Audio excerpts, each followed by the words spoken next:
Rien n'est écrit, mais tout change. Pas de contrat, mais tout s'arrange. Des maisons passent sans laisser de traces, et d'autres prennent déjà la place.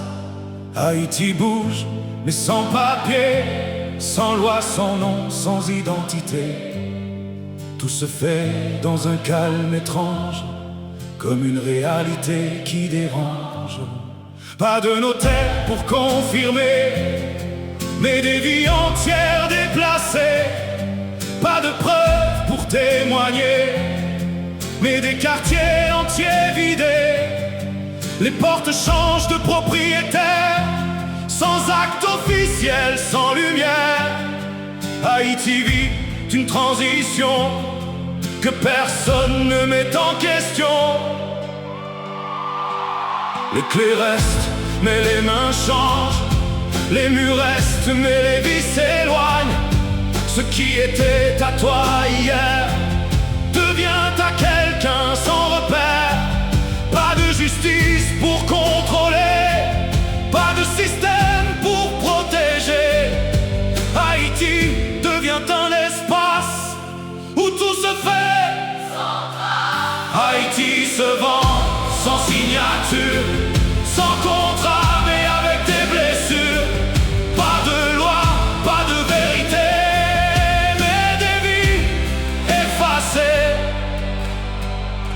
Ce n'est pas visible dans les journaux, pas inscrit dans les tableaux, mais réel dans chaque rue où les anciens ont disparu. Et pendant que rien n'est officialisé, tout est déjà déplacé, comme si la vérité n'avait pas besoin d'être écrite pour aller loin.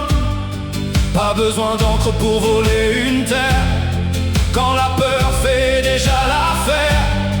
Pas besoin de preuves pour prendre, quand personne ne peut défendre. Haïti vit un transfert silencieux, où les absents deviennent les perdants, et les présents, souvent inconnus, prennent tout sans être vus.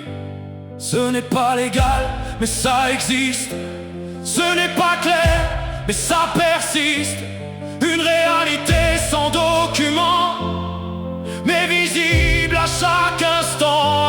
Haïti ne signe rien pourtant, elle change complètement. Et dans ce monde sans écriture, la vérité reste dure. Haïti se vend sans signature, sans contrat, mais avec des blessures.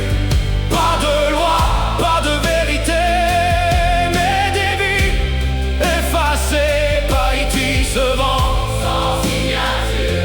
Haïti se vend sans signature. Haïti se vend sans signature. Oh, pas de signature. Mais tout est déjà fait. Pas de preuves, mais tout est réel. Haïti change sans écrire son histoire.